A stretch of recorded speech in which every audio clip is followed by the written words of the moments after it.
জুলাই অভ্যুত্থানের পর 2025-26 অর্থ বছরের 7,90,000 কোটি টাকার বাজেটে রাজস্ব আয়ের লক্ষ্যমাত্রা 5,64,000 কোটি টাকা।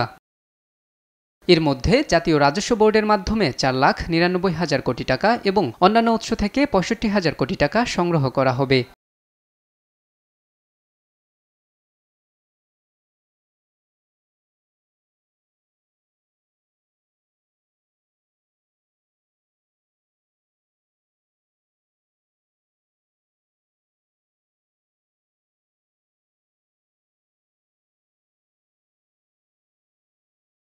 এনবিআর নিয়ন্ত্রিত করসমূহের মধ্যে সর্বোচ্চ আয় ধরা হয়েছে মূল্য সংযোজন কর থেকে 1,88,518 কোটি টাকা, আর আয়, মুনাফা ও মূলধনের উপর কর থেকে আসবে 1,82,001 কোটি টাকা। এছাড়া সম্পূরক কর থেকে 68,244 কোটি আর আমদানি শুল্ক 51,438 কোটি টাকা। 30,000 টাকা। এনবিআর বহির্ভূত করের মধ্যে সর্বোচ্চ 11,886 কোটি টাকা আসবে নন জুডিশিয়াল স্ট্যাম্প বিক্রি থেকে, আর কর ব্যতীত আয়ের প্রধান খাত লভ্যাংশ ও মুনাফা 10,791 কোটি টাকা।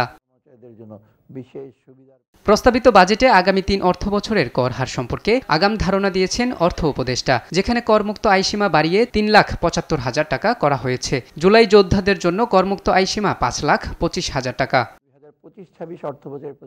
এছাড়া ন্যূনতম কর হার এলাকা নির্বিশেষে 5,000 এবং নতুন টিআইএন করলে ন্যূনতম কর দিতে হবে 1,000 টাকা। আর বেসরকারি চাকরিজীবীদের করযোগ্য আয়ে 5 লাখ টাকা পর্যন্ত ছাড় দেওয়া হয়েছে। এ সময় 2015 সালের পর নতুন বেতন কাঠামো না হওয়ায় এবারের বাজেটে সরকারি কর্মজীবীদের বিশেষ সুবিধা বৃদ্ধিরও প্রস্তাব করেন অর্থ উপদেষ্টা। সার্বিকভাবে সরকারি। মোহাম্মদ আলাউদ্দিন, দেশ টিভি, ঢাকা। ইতিবাচক